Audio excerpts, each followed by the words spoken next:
They weren't saying, I want to last longer in bed. They were saying, I want to be able to last longer in bed. And to me, to be able to is exactly the definition of confidence. Confidence is feeling that you will be able to. You are able to. It doesn't mean that you're necessarily doing it. It means that you don't walk around all day thinking that you're not able to, right? Or that you don't walk around wishing that you were able to. You feel settled and confident in that you are able to. Fill in the blank with whatever it is that you see is the thing that is getting in between you and the sex life that you desire. Do you ever feel pressure to perform during sex? What if you stopped chasing performance and started focusing on connection? Today in the lab, we're joined by Caitlin V, sex and relationship coach, author, and media personality whose work has been featured on HBO Max, TLC, Oprah Magazine, Cosmopolitan, and more. Caitlin has spent over a decade helping people navigate performance anxiety, erectile inconsistency, and confidence struggles. In this conversation, we break down what confidence in bed really means and why most sexual challenges are far more common than people think. If you've ever felt stuck in your head during sex or wanted a sexual confidence boost, this episode's for you. Welcome to Sexology Lab. Each week, we speak with the most compelling minds in modern sexology to ask the questions shaping the future of desire, connection, and human wellness. Let's dive in. Hi, thank you so much for having me. Thanks for being with us today. I want to start out with a summary of a review from your new book. This is from Dr. Justin Lehmiller. Harder, Better, Longer, Stronger is the user manual that probably should have come with your body, whether you're looking to build up your confidence, cultivate deeper connection with a partner, or simply have hotter sex. Caitlin V has you covered. Equal parts science, skill building, and pep talk. This book is a bedside essential. So what do you think when you hear that review? I mean, I think about what an honor it is to have Dr. Justin Lehmiller's endorsement on my book. And that speaks to all the things that I hope that the book will provide. You know, when I sat down to write a book on the last 10 years as a sex coach, specifically working with men, there were so many things to say and so many things that I had to cut out and remove. And what I wanted to get it down to essentially was like the minimum amount of information that would make the greatest amount of difference in the shortest amount of time. It's 75,000 words. It's not like a short chunk of time. It actually is if you really think about my 20 years career and time as a researcher and time as a coach. Like there's so much to say. So I do hope that it comes off as a user manual, and I do hope that it is a bedside table staple. I know, I love that. I think my favorite part of it was the phrase user manual. So if most people never got this user manual, what do you think they actually needed earlier? Was it more information, more permission, or more compassion for how our bodies actually work? Yeah, well, first of all, A, B, and C, all of the above. The ironic thing is we live in a world where we are inundated with information. There's information overload happening. And yet sex is an area in which there's still truly a dearth of information available to most people. The information that is available is low quality, sporadic, few and far between. And it seems to me, through my perspective, is that it's actually getting harder and harder to get quality information. And so interestingly enough, I actually do think that this is an instance where more information makes a difference. Number one. Yeah. There's a lot of areas where more information doesn't help people anymore. Like they've hit information, they're tapped out. They're saturated. But this is not that case, especially for men, because I think women, cis women in particular, get more information. LGBT folks also get more sexuality education and information. I think it's like cis het men get the least amount of information. So quality information in the hands of more men is better. And then, yes, permission. The great irony of it all is that when we look at heterosexual men's sexuality as a whole, we do think about them as the only group of people who are truly permitted to be sexual on one level, right? It's nothing to see a school bus full of middle schoolers drive by and they're drawing little penises in the window. And so there's a lot of permissiveness when it comes to men's sexuality. And yet at the same time, it's a very narrow kind form and expression of sexuality that there is permission for. And there's very little permission to break outside of that and color outside of the lines. On the other hand, women and non-binary and LGBTQIA folks have a lot more permission just across the board, even though the permission that they're granted is very broad. It doesn't seem so like culturally mainstream or culturally relevant. So there's this sort of great irony. Like we all have a certain degree and a certain kind of permission. And when we talk about male ego or male fragility or heterosexual male sexuality as being fragile, what we really are referring to is that very narrow sliver. And that men who step outside of that sliver in their expression and their desires are at the greater risk of being culturally or socially punished. And yet, actually, when they give themselves permission to sort of like break out of what is quote unquote allowed for them, they quickly find that actually they were trapped inside of that and that the range of their desire and eroticism is so much greater than that tiny little sliver that they were prescribed. Yeah, definitely. I totally agree with that. All right, next I want to jump into your origin story. So, can you tell us your 30-second origin story? How did you find your way into intimate health coaching, and when did you realize this is my specialty? Started as a kid exploring with myself. Got to school and realized that the disease and pregnancy prevention model was not telling the pleasure-centered story that I think sexuality deserves. Didn't know how to make that a career, so became an academic researcher, master's in public health, dropped out of my doctorate in public health in order to start coaching, ended up on YouTube, ended up on HBO Max, ended up writing a book. And I started coaching because I saw that the work that I was doing as an educator was more valuable and more interesting to me than the work that I was doing as an academic. And I wanted to have a space where I could work with folks one-on-one capacity or one-on-two capacity and literally see their lives change. Yeah. Oh, that's fabulous. That was a great summary. I love it. 30 seconds in a nutshell. All right, Caitlin, what is one trend happening in intimate coaching that genuinely excites you? I was at my yoga studio the other day and there's like a community board, people post the classes that they're doing or like dog sitting opportunities or whatever.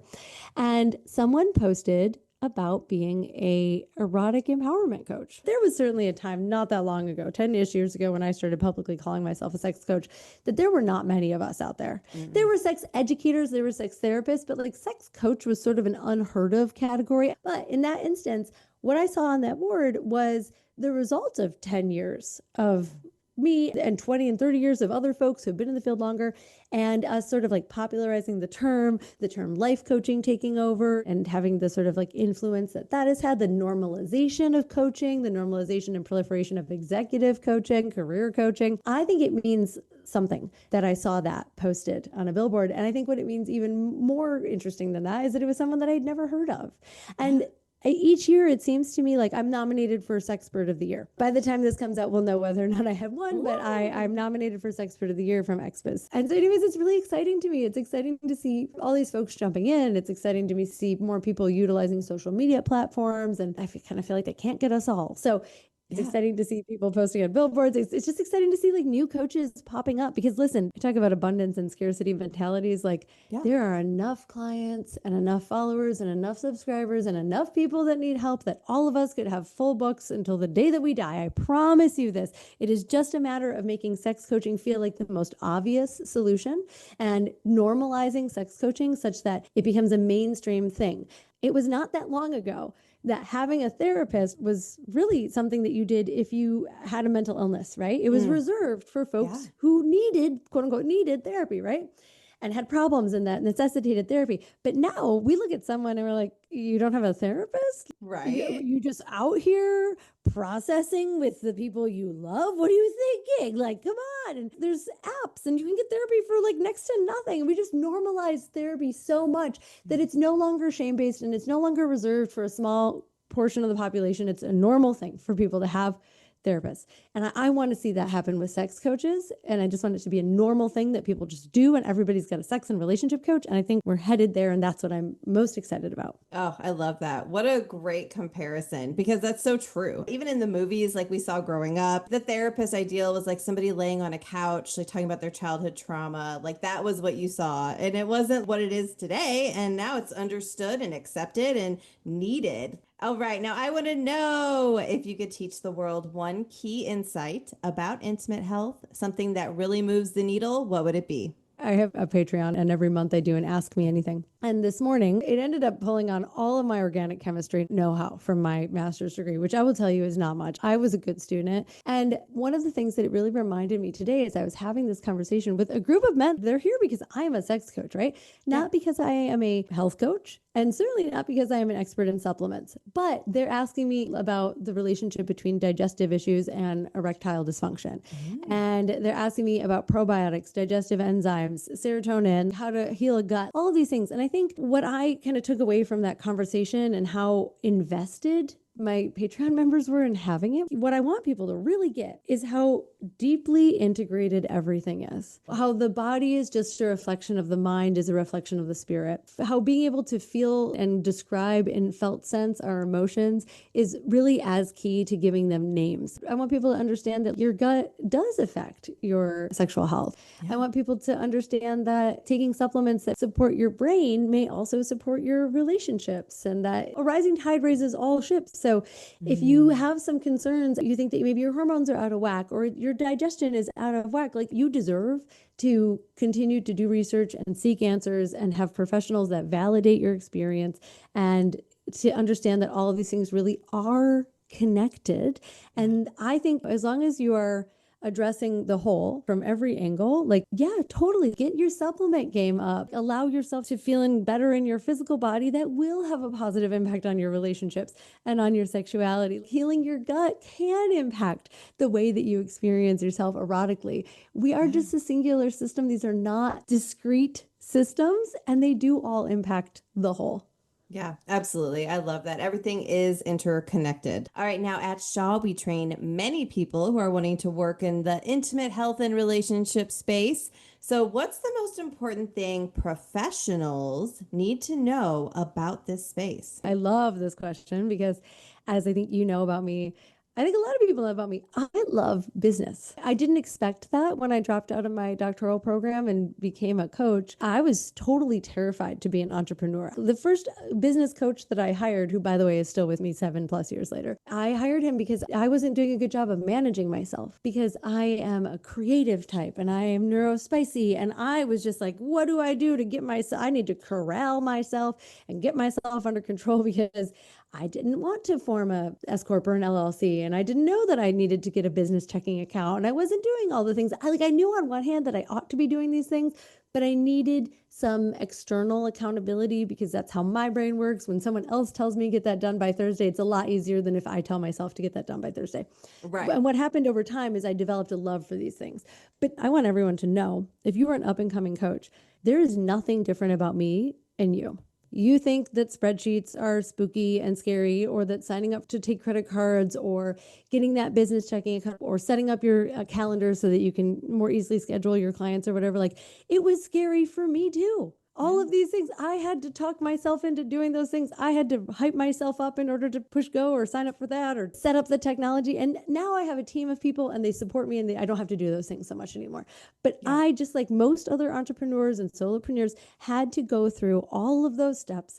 And I had to talk down the little demon on my shoulder that was like, you're not good enough and you can't figure this out and you'll never be able to, and yada, yada, yada. And I had to say to myself, you know what? If Joe Schmo can go out there and set up an LLC or an S Corp, then I bet I can too. Yeah. And if the people down the street that own that like store that kind of annoys you in your neighborhood, they figured it out. You know, they have a business checking account. You can too. And you know what they say about comparison, that it is the thief of joy? Well, I like to say that is only if you're comparing poorly. If you are comparing in a way that empowers you, if you're looking at other people and you go, oh, you know what? Like, if they figured it out, I can too. Get your butt into the bank, set up your business checking account, formalize your business. So that's the first thing that I want people to know, is that, like, yeah, you're scared. It's okay that you're scared. These things are not fun. If they were fun, more people would do them, period. Right. End of story.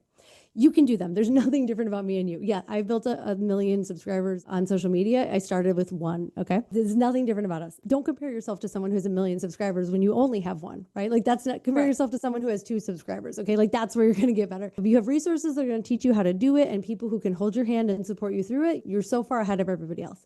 The second thing about that is you will have to sell. I know I'm sounding like your business coach auntie right now, because I want every single up and coming or established coach who listens to this to be a multimillionaire. I want you to have a retirement account. I want you to have a second home or car, or put your kid through college, or at least have enough money that you don't have to check the tags when you go shopping. Like, I want you to have that. I think you deserve that. I think you're doing incredible work. I think we're doing the Lord's work out here. Sex coaches are doing such incredible and important work. And I'm not saying that you should be driven by money or materialistic, but I think you should be comfortable. I think you deserve to be comfortable. I think you deserve that as much as any other career professional out there. And in order to do that, you have to sell yourself and you have to sell your services. You don't have to sell your soul. Okay.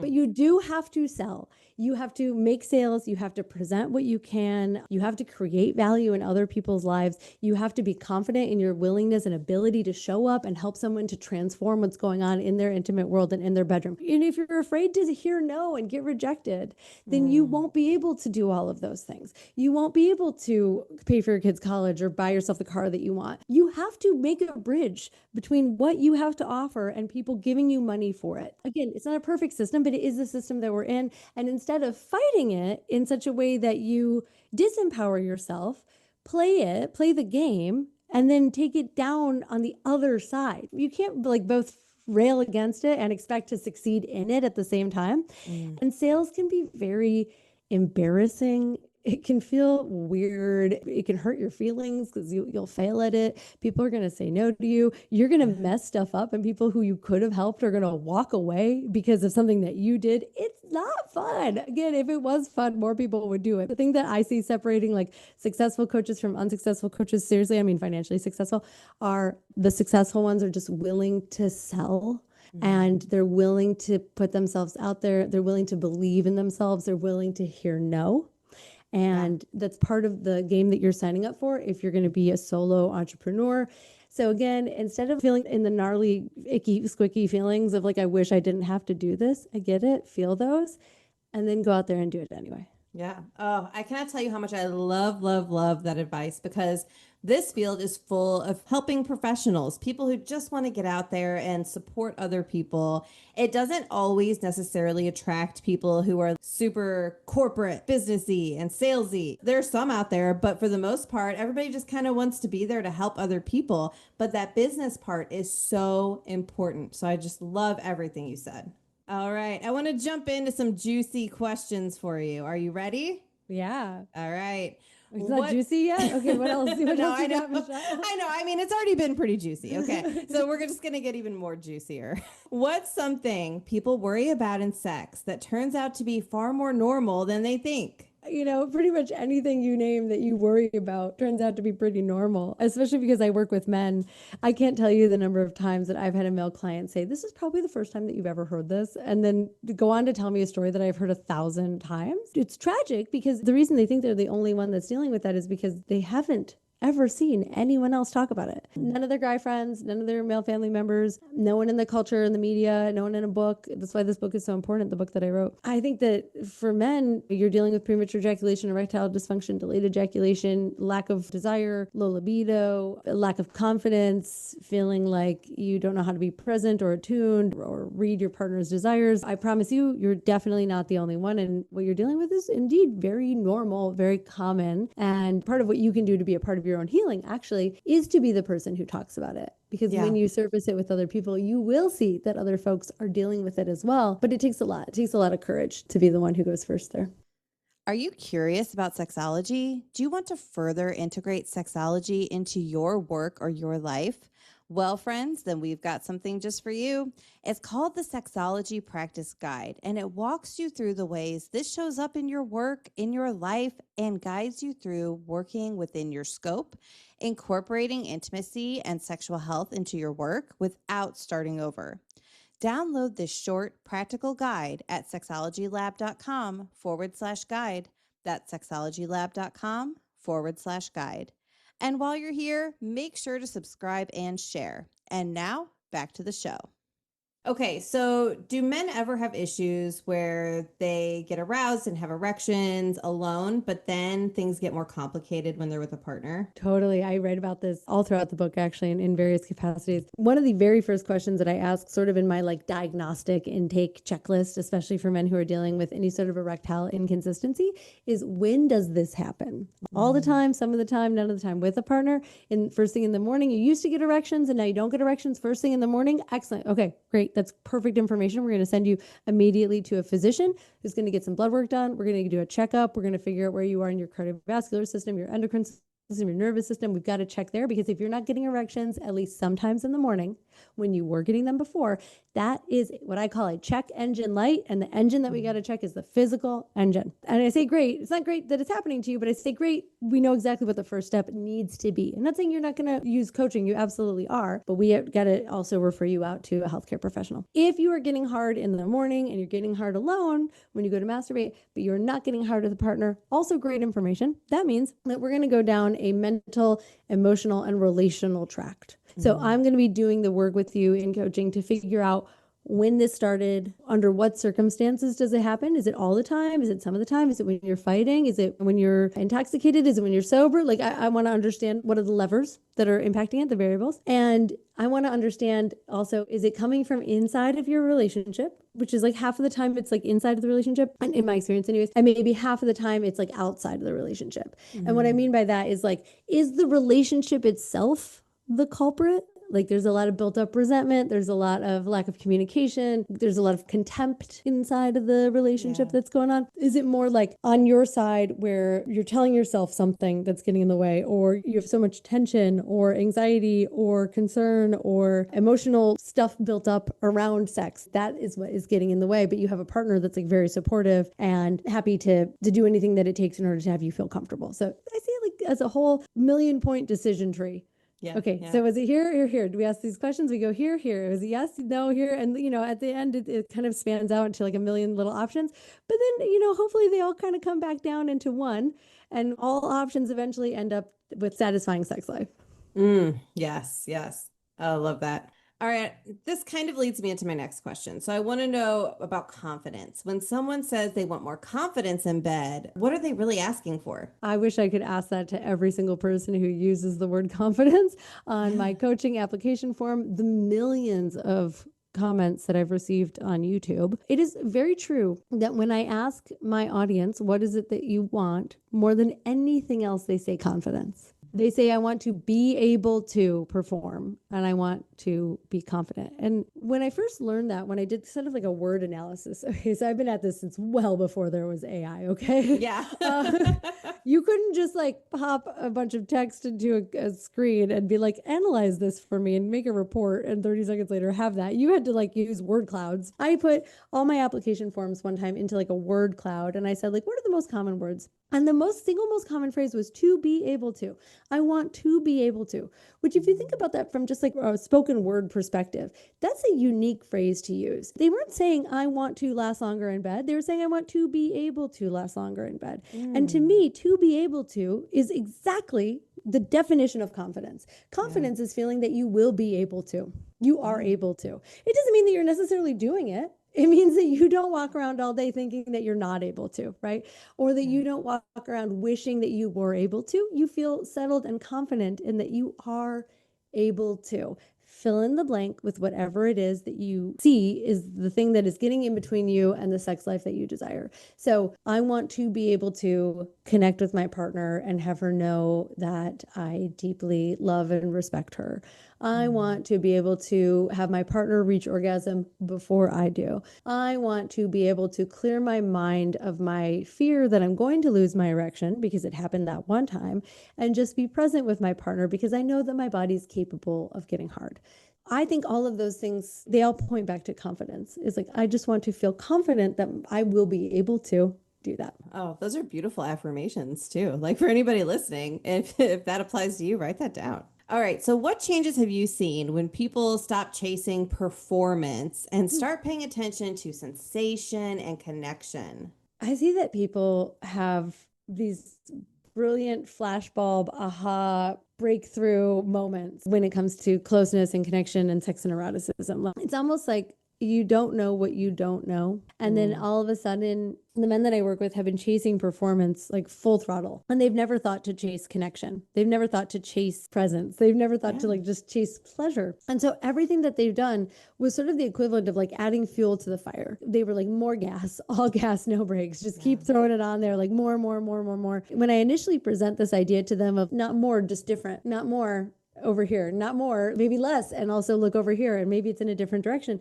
They can often be very resistant to that because they're like, what do you mean? You know, that's not what good sex is made up of. And I'm like, okay, yeah, you know, just maybe try it. You did hire me to tell you this, so consider trying it. There's no downside. If I'm wrong, I'll admit that I'm wrong. If you go and you test and you try it out, you aim for connection instead of performance, you aim for pleasure instead of orgasms or outcomes, specific goals. Come back next week and tell me that I was wrong. I'm open to hearing it. Right. But what happens is they come back next week and they're like, that was totally different. It was so different. The sex that we had, it was like incredible. Like I wasn't even thinking about the clock. We actually went for 2 hours instead of the usual 20 minutes because I wasn't focused on how long it was taking me. And it's counterintuitive. And that's what makes it so pleasant to share and to teach and to help people to open their eyes. I love working with men in particular. And part of that is because like I have a lot of sort of masculine energy about me. You heard me yelling at you that you should just do sales like your dad, you know. I have a lot of masculine energy. So it makes sense to me that I need to understand why I'm being asked to do something before I'll do it. I need to understand how it is that it works before I want to get on board. And I need to have a degree of faith and even trust and even evidence and proof that something is worth doing before I'm going to give myself over to doing it. And those are the things that we overcome over time with our male clients that get them to the point where they're willing to pursue those things. All right. I want to go into some tools now. So anybody listening can have some like action steps and takeaways. So what's one small shift that tends to create a surprisingly big impact for people? Asking questions and learning how to ask questions in a way that's intentional is going to open up a portal. It's like the closet in The Lion, the Witch, and the Wardrobe. Like Narnia is on the other side of learning how to ask a good question. Now, the ability to ask a question might not occur to you as a small shift, because if you have never asked a question around pleasure and intimacy and relationships, then like that might feel like a huge leap. But consider that not all questions are the same size and shape. You can ask small questions too. Consider that not all questions need to be, you know, do you want to open our relationship, or, you know, things that will cause a big one. Huge. Yeah. And I wouldn't even phrase it that way in a million years anyways. But the question that you asked tonight could be like, can we try putting a pillow under your hips? Or would you be open to turning off these lights but lighting some candles? Or can I tell you about a fantasy that I have that I think it's a little vulnerable to share? Or, you know, is it all right if I say something to you that I've been holding on to, but it's like really important for me to share, and I don't really like it when you touch my feet like that? Just little introductory questions that begin to open up conversations that like we wouldn't have otherwise. And maybe some of the ones that I gave as examples seem quite large, but actually, like if you're in a safe relationship, you should be able to explore questions together. And the other skill that's necessary is being able to listen to the answer and stay engaged, stay connected. Don't take answers too personally. Approach questions with curiosity. But often when a client comes to me and they'll say, oh, you know, I'm dealing with this problem in my sex life, and I know I really want to do this, but I don't think my wife is open to it or whatever. And I'll go like, well, have you asked her? And they're like, no. I'm like, okay, well, what's a series of questions that we could maybe think about introducing that would get you a perspective on what she actually thinks? Maybe she doesn't want to do that, but maybe she would if certain conditions were met. The only way we're going to get there is by asking her. I love that so much. And I think sometimes asking one small question can really open the door, because maybe, you know, you might ask your partner, hey, could we try a pillow under your hips tonight, or under my hips tonight, however you want to do it. And then they might be like, oh yeah, like, is there anything else? Like, you know, and it might just open that pathway. I think that's a really great tip. Kind of on the flip side of this, what do people often assume will fix their sex life, but almost never does? More sex. Yes, What a good answer. I get a lot of guys coming into my coaching practice. They're applying to come and work with me and my team. And they'll say, I really want to have sex at least twice a week. Like they've got a number in mind. And they'll say, oh, we were having sex every day when we started dating, and then we have kids, and now we're kind of down to like once a month or 2 times a month. And I think if we just had sex twice a week, we'd be happy. I'm not here to tell anybody that is right or wrong, right? I'll just go, okay, like, great. Thank you so much for naming that as your goal. Let's talk about what it would look like for the two of you to have more sex. But more importantly, let's talk about what you think that having more frequent sex would provide you. And when we interrogate that desire a little bit further, usually what we find underneath is, I want to feel more connected. I want to feel more close. I feel like we're drifting. I feel like all we are is parents. I feel like all we talk about is a kid. There's a lot kind of riding on having sex twice a week. And often what we can do is we can get to the stuff that we think having more sex is going to solve, right? Without having to just go straight for like more sex. Because often there's a very good reason that their sex life has the cadence that it does, right? It's not that both people don't want to often, often they actually do want to. Often they would really like to, but it's difficult to schedule, or it feels a little awkward to talk about, or we don't like asking for it, etc. So their cadence developed organically, but that's why it got to the way that it is. I have had plenty of clients who got there, who said, like, I want to have more sex, and then worked to create conditions in which they had more frequent sex in their relationship, and then came back to me and said, it was quality that I wanted, not quantity. It turns out that more is actually not better. And I'll say, yeah, I think for the most part, what we really want is high quality sex at a frequency that feels manageable, if just a little bit of a stretch, like a little difficult to maintain, but not very difficult to maintain, right? We want it to be quality. That's more likely to have us feel connected, loved, appreciated, like we have our spouse back after having children. It's gonna live in the quality. Yeah. Oh, that's great. Is sex a learnable skill, or is it a talent that you either have or you don't? It is a skill, absolutely. And is also something that some people are born with more capacity for and more intelligence than others. We know that there is more than just the way that we think about intelligence, right? Like standard, like mental intelligence, what they measure on an IQ test, right?